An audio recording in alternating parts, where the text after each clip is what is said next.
बात करने के लिए लॉगिन करें www.astrotak.com। देखिए, कहते हैं कि करवा चौथ के व्रत के बारे में भगवान कृष्ण ने द्रौपदी को बताया था और भगवान शिव ने पार्वती को बताया था, ऐसी मान्यता कही जाती है।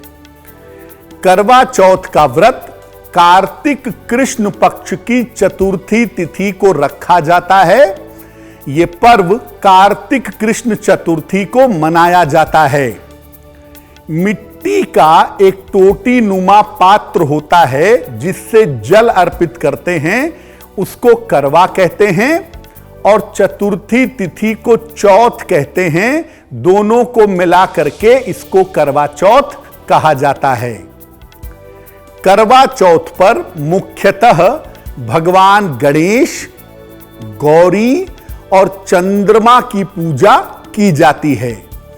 चंद्रमा को सामान्य जीवन में लंबी उम्र का, सुख और शांति का स्वामी मानते हैं, इसलिए चंद्रमा की पूजा करके महिलाएं अपने वैवाहिक जीवन में, अपने मैरिटल लाइफ में सुख और शांति की प्रार्थना करती हैं और अपने पति की लंबी उम्र की कामना करती हैं। ये पर्व सौंदर्य प्राप्ति का पर्व भी है और ऐसा मानते हैं कि इस पर्व को मनाने से रूप और सौंदर्य मिलता है। महिलाओं का जो तेज है, महिलाओं की जो शुभता है, वो बढ़ती है। करवा चौथ पर सौभाग्य की प्राप्ति के लिए, वैवाहिक जीवन को अच्छा बनाने के लिए रात्रि को प्रयोग भी किए जाते हैं। और करवा चौथ की रात्रि पर जब महिलाएं भगवान शिव के समक्ष, माता पार्वती के सामने या भगवान गणेश के समक्ष पूजा करती हैं तो वो पूजा निष्फल नहीं होती। इस बार करवा चौथ का पर्व 13 अक्टूबर को मनाया जाएगा। 13 अक्टूबर को करवा चौथ का पालन किया जाएगा। इस तारीख को लेकर के किसी तरह का कोई संशय नहीं है। देखिए, करवा चौथ जो है ना, वो ऐसा नहीं है कि कोई फिल्मी व्रत है, फिल्मी उपवास है, आपने देखा और रहना शुरू कर दिए। तिथियों के हिसाब से जो व्रत होते हैं, जो परंपराएं होती हैं, उनका ज्योतिषीय मूल्य भी होता है और उनका साइंटिफिक वैल्यू भी होता है। इसलिए आप इसको बहुत गंभीरता से समझिए, तब इससे जुड़ पाएंगे और इसका लाभ उठा पाएंगे। कौन महिलाएं ये व्रत रख सकती हैं?